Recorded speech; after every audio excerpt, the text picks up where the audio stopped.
بسم اللہ الرحمن الرحیم۔ السلام علیکم ورحمۃ اللہ وبرکاتہ۔ ناظرین محترم، آپ دیکھ رہے ہیں میرا چینل دنیا کی آرزو۔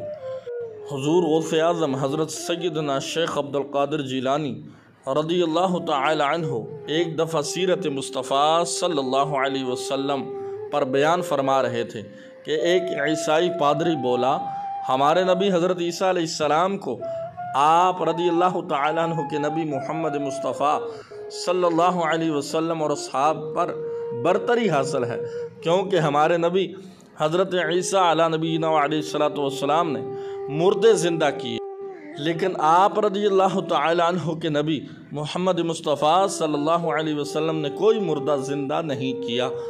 آپ رضی اللہ تعالیٰ عنہ نے اس عیسائی پادری کو سمجھایا کہ ہر نبی علیہ السلام کو خاص معجزے بارگاہ الہی سے حاصل ہوئے ہیں جن کا کسی برتری سے تعلق نہیں۔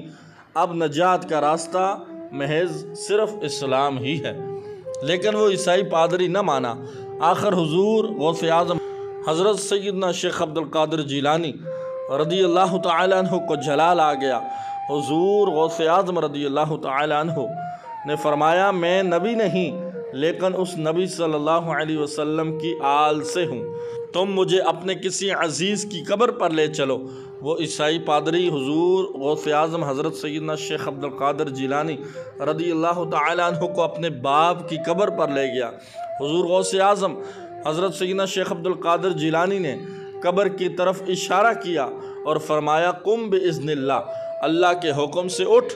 دیکھتے ہی دیکھتے قبر شق ہوئی اور عیسائی راہب نے دیکھا کہ اس کا باپ تابوت کے اندر زندہ بیٹھا ہے۔ یہ منظر دیکھ کر عیسائی راہب کے حواس خطا ہو گئے۔ حضور شیخ عبد القادر جیلانی رضی اللہ تعالیٰ عنہ نے اس سے فرمایا، حضرت عیسیٰ علیہ السلام کی رسالت کی گواہی ہمارے ایمان کا حصہ ہے، لیکن جہاں تک مردے زندہ کرنے کی بات ہے، یہ کام تو محمد مصطفیٰ صلی اللہ علیہ وسلم کے غلام بھی کر لیتے ہیں۔